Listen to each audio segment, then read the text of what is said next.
নারায়ণগঞ্জে মাদক বিরোধী অভিযানে র্যাব সদস্যদের উপর হামলার ঘটনা ঘটেছে। দুর্বৃত্তের ধারালো অস্ত্রের আঘাতে আহত হয়েছেন বাহিনীর ৩ সদস্য। এদিকে রূপগঞ্জে আসামি ছিনতাই করে পুলিশকে অবরুদ্ধ করে রাখে আসামির সমর্থকরা। পরে বিজিবি সদস্যরা গিয়ে তাদের উদ্ধার করে।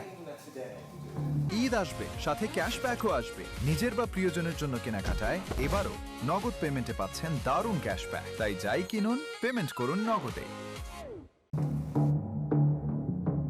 ধারালো অস্ত্র নিয়ে যাদের তাড়া করা হচ্ছে তারা র্যাব সদস্য। শুধু তারাই করেনি, কুপিয়ে জখমও করা হয় তাদের। নারায়ণগঞ্জ শহরের বোয়ালিয়াখাল এলাকায় ওয়ারেন্টভুক্ত আসামি ধরতে ও মাদক বিরোধী অভিযান চালায় র্যাব 11। গ্রেপ্তার এড়াতে এক পর্যায়ে অস্ত্র নিয়ে র্যাব সদস্যদের দিকে তেড়ে আসে কয়েকজন যুবক। আহত করা হয় বাহিনীটির 3 সদস্যকে। গুরুতর অবস্থায় নেওয়া হয় নারায়ণগঞ্জ সদর হাসপাতালে। এদের মধ্যে এসআই নজিবুলের অবস্থার অবনতি হলে পাঠানো হয় ঢাকায়।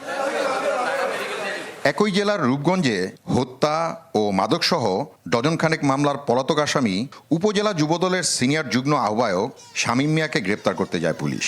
এ সময় আসামিকে ছিনিয়ে নিয়ে তাদেরকে অবরুদ্ধ করে শামীমের অনুসারীরা। খবর পেয়ে বিজিবি সদস্যরা পুলিশদের উদ্ধার করে। গোপন সংবাদের ভিত্তিতে খবর পেয়ে তাকে গ্রেপ্তার করার জন্য যায় এবং পর্যায়ে তাকে গ্রেপ্তার করতে সক্ষম হয়। তো পরবর্তীতে ওখানকার স্থানীয় কিছু লোকজন তারা মব সৃষ্টি করে মাদক ব্যবসায়ীকে পুলিশের কাছ থেকে ছিনিয়ে নেওয়ার চেষ্টা করে। আসামি ছিনতাই ও পুলিশকে অবরুদ্ধ করার ঘটনায় 13 জনকে গ্রেপ্তার করা হয়েছে। আহসান সাদিক, চ্যানেল 24, নারায়ণগঞ্জ।